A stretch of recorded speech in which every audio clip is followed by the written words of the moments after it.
Hi guys, Dr. Malia. We will start the new section on organic chemistry. And there's three sections in organic chemistry that you've got to know. The first one is just naming the organic compounds. Secondly, we'll go to the properties. Why does one compound boil first and the second one melt first? And that sort of comparisons. And then thirdly, the reactions. How do they react with each other or form different compounds? So the first part now is the introduction to what actually happens in organic chemistry. Organic chemistry is the chemistry around the element carbon. Now, carbon, you'll remember, is a central element in the periodic table. And we haven't had anything around carbon yet. We have done a little bit of carbon dioxide, but we kept carbon separate because we're going to focus on the organic chemistry. Now, it's been called organic because it's from living organic compounds.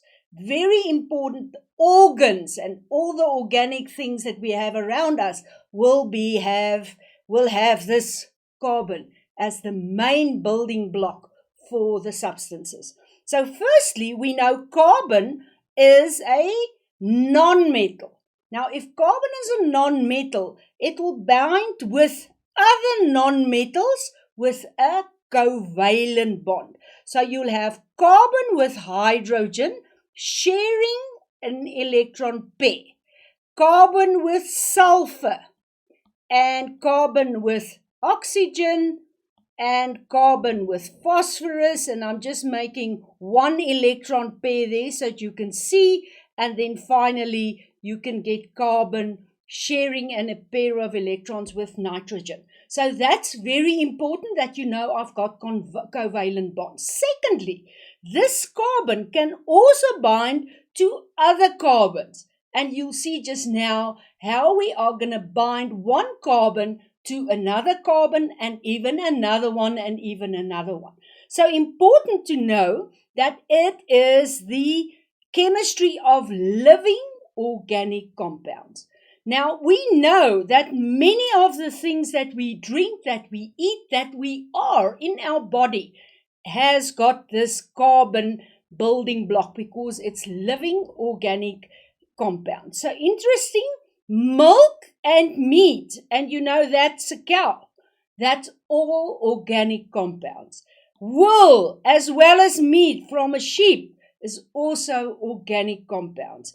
Wood growing outside, silk, carbohydrates. And you know, if you've got life sciences, you've already done a little bit of carbohydrates, fats, vitamins, DNA, enzymes, and there's quite another few compounds that's made up of carbon and different other bondings. So it's important that you know carbon is the central element in the organic.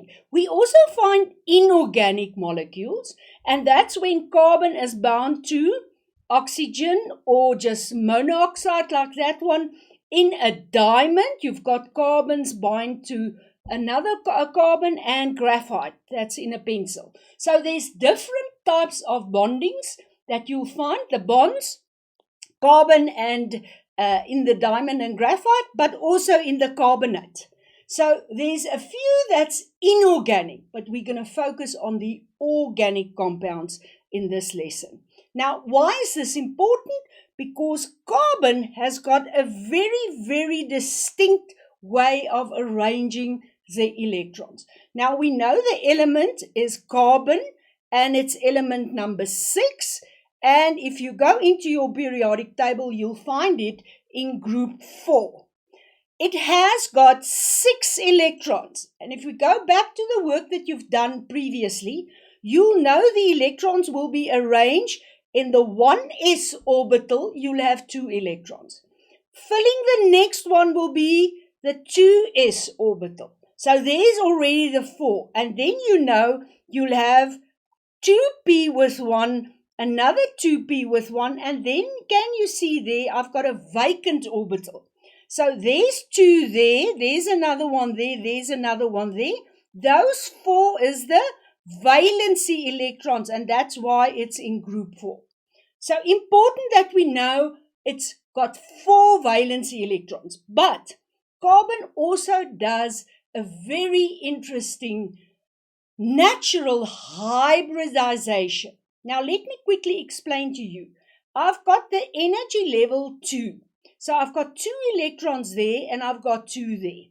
But it actually now cannot bind because it's got that vacant orbital there. And what happens naturally is that the 2 of the S will get more energy and move up, and the 2 of the P will move a little bit down. And they'll form now a 2sp, not a 2p, not a 2s. Remember, you've got 2p at the top, you've got 2s at the bottom. They'll now form a 2sp energy band. Each of those orbitals will have 1 electron. Therefore, it can bind with 4 valency electrons. Do you see there? I've got the 4 valency electrons, and the fact that it's going below from the P and up from the S makes it a hybrid. If you've got life sciences, you've done hybrids. It's a combination of 2 separate entities. Right, let's have a look at the actual orientation of these orbitals. Now, firstly, an s orbital will look like this. It's a circular movement of electrons. So it's actually going in this direction. Can you see around the nucleus there? You'll have an s orbital there. And the next s orbital will be there. And obviously the next one will be there. But it's a circular movement.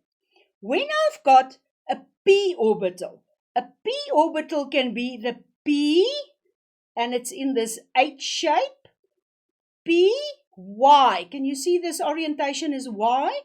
Then I'll have a px, which is in the horizontal plane. Here I had vertical. You know that's the x-axis. Also this figure 8. And then you'll have a pz, which is oblique. And there you have your 3p orbitals. And you can see it very nicely in this diagram. Can you see there? I've got the p, which is in the vertical. So that's the py. Here I've got the px, and no, that's the x. And there I've got the pz. So what happens now? I've got a hybrid forming. Can you see there's the s orbital? It's orbiting in a circular motion. And here I've got the p orbital. Can you see that 8? That will form a new sp orbital. And look at the shape. You can see here you've got a part of the p, but also a small part of the s. And that's a new shape. So important that we know this. You won't really be examined on this, but you've got to know. If you go to university, they will assume that you know all of this. Right, let's have a look at one carbon. So I've got this central carbon here, and if we draw the Lewis diagram, I've got 1, 2, 3, 4 valency electrons. It can now bond to, for instance, hydrogen having its 1 electron. And you can see there that you've got 4 shared pairs, and this will be CH4. 1 C with 4 H's. Valency there, can you see 4? And covalent bonding. Let's go to another carbon compound. Can you see I've got 1 carbon there, but now it's bond to another carbon. This we'll call a chain. The remaining electrons will bind with the hydrogens. Can you see there? So each hydrogen will contribute their electron, and you'll find now these pairs. So I've got CH3, and this side here I've got another CH3.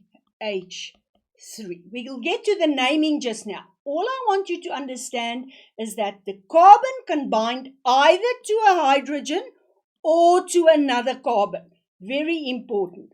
Let's have a look at a different compound.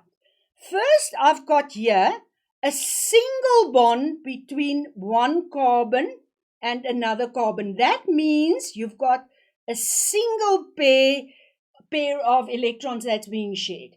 Can you see the difference here? Here I actually have one carbon sharing with another carbon an electron pair plus another pair, and that we call a double bond.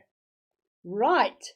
And here, can you see what's that? It is a triple bond. So I've got one carbon sharing 3 pairs with another carbon. Now, let's quickly just have a look. What's the remaining electrons? Do you see I've got 1, 2, 3 there with the hydrogen, because one of the carbons already involved there. Again, this side, 3 hydrogens. Can you see it that side? If I've got a double bond here, obviously I only have 2 remaining electrons that can bind to the hydrogen. And if I've got 3, I've got 1 electron available to bind to the hydrogen. Be careful, you can only have 3. Each carbon will have 1, 2, 3, 4 electrons.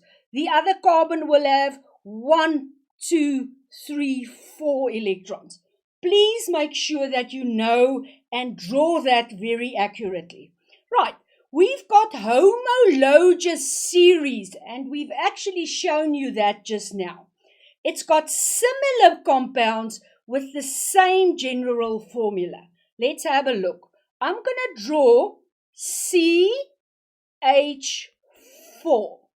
Then I'm going to draw a C with another C, a carbon and a carbon, with an H, and H, H, H, H, H.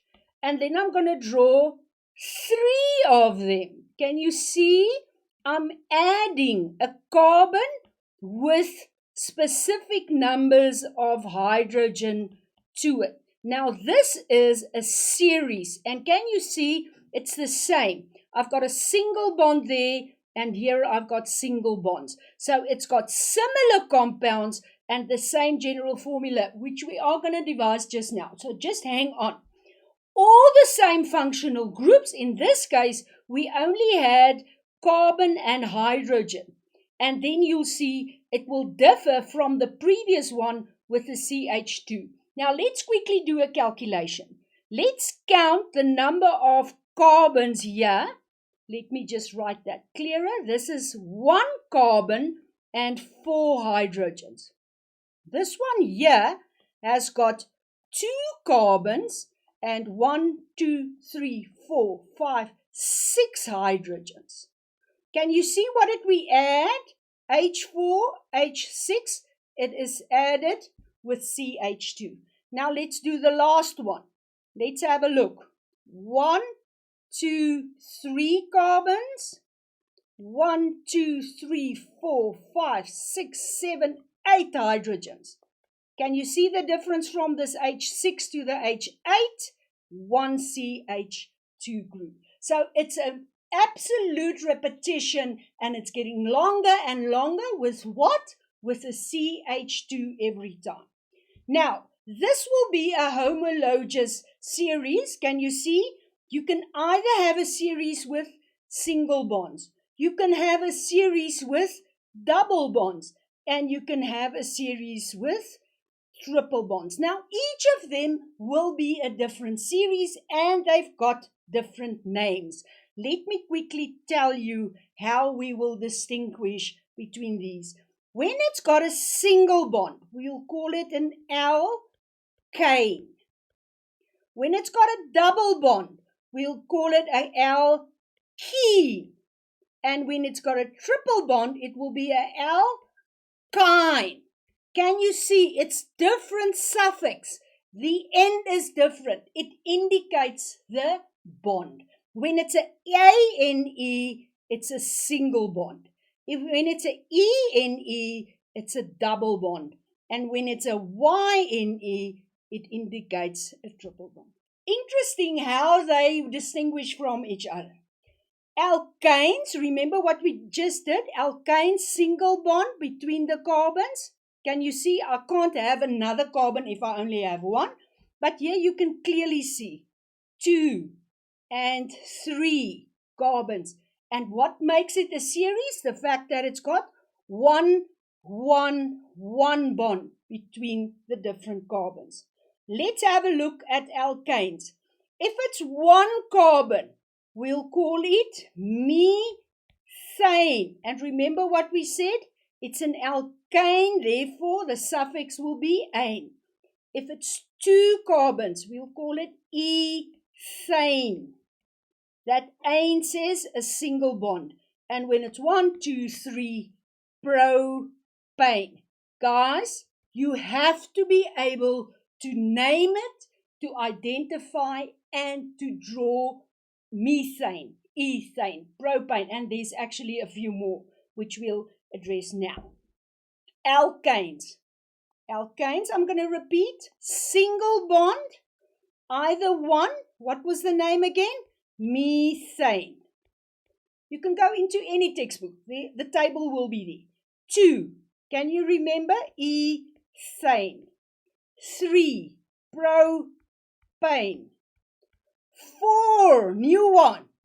Butane. 5. Pentane. It's like the 5 corners of a pentagon. Remember? 6. Hexane. 7. Heptane. 8. Octane. You've heard the word octane. Our petrol is being sold in octane. We actually make petrol in octane. The 2 that you don't really have to know now, but you will have to know them when you go to varsity, is the 9, nonane, and decane. But you have to know these. 3, propane. 4, butane. 5, pentane. 6, hexane. You have to know the names. Can you see ane? Meaning single bond. Right. That was the introduction to organic chemistry. You need to be able to identify or recognize an organic compound. Explain the 4 covalent bonds, hybridization. See that you've got the 4 electrons there that can form bonds with other substances. You have to be able to be differentiating between alkanes, kenes, and kynes. How do we differentiate? A single bond, a double bond, a triple bond. You need to know the homologous series, but we are going to address that now when we do the following lessons. And I always want all learners to know the first 10 alkanes. For exam purposes, only the first 8, but if you're really interested in chemistry, know the first 10. I hope you enjoyed looking at your introduction of organic chemistry. Go to any textbook, guys. Go onto the internet and find tables and names and exercises. The next lesson will start naming the organic compounds. Bye.